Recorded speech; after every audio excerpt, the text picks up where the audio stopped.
नमस्कार, आप देख रहे हैं बीबीवी टीवी और मैं हूं आपके साथ ईशा गर्ग।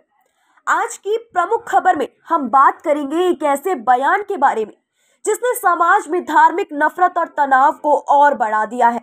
हाल ही में एक विवादास्पद बयान सामने आया है जिसमें यह दावा किया गया है कि दुनिया में केवल हिंदू ही मूर्ति पूजक बचे हैं और इस्लाम का अंतिम युद्ध सभी हिंदुओं को खत्म करना और उनके मंदिरों मूर्तियों को नष्ट करना है।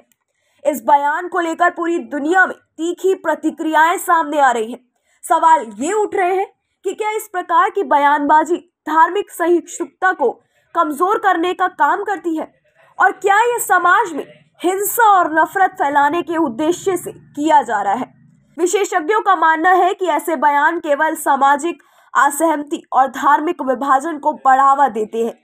जहां एक और दुनिया भर में विभिन्न धर्मों के बीच समझ और सम्मान बढ़ाने की कोशिश हो रही है, तो वहीं ऐसे बयान केवल ध्रुवीकरण और संघर्ष को बढ़ावा देते हैं। धार्मिक उन्माद और कट्टरपंथी विचारधाराएं समाज को पीछे की ओर खींचती है और ये समाज के लिए बेहद खतरनाक और हो सकता है।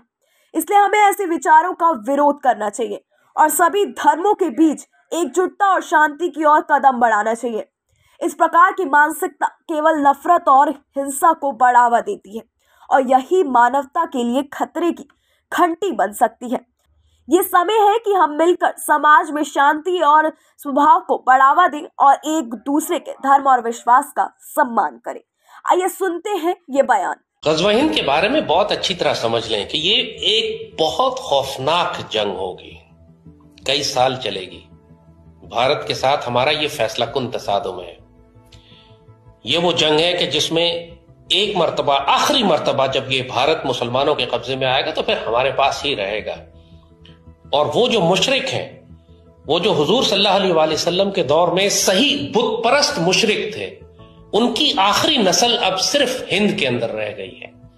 पूरी मुसलमान दुनिया में कहीं भी आपको इस तरह के मुशरिक नहीं मिलते जैसे हिंद के अंदर मिलते हैं। ये वही नापाक नस्ल कि जो लात और मनात और उज्जा के बुत बनाकर खाना काबा के अंदर रखे हुए थी, अब वो सारे बुत और उस जैसे हजारों और बुत और खुदा इन्होंने भारत में रखे हुए। और ये वो आखिरी बुतकदा है जिसके बारे में इकबाल ने फिर फरमाया था कि ये चमन फिर मामूर होगा नगमे तौहीद से। इन सारे बुतकदों को तोड़ा जाएगा। एक दफा सारे मंदिर उसी तरह तोड़े जाएंगे जैसे महमूद गजनबी ने सोमनाथ के मंदिर और दीगर तोड़े थे। अब बुत परस्ती का मुकम्मल खात्मा कर दिया जाएगा। मगर जाहिर है कि ये जंग खुरेज होगी, खौफनाक होगी, एक दिन की नहीं है।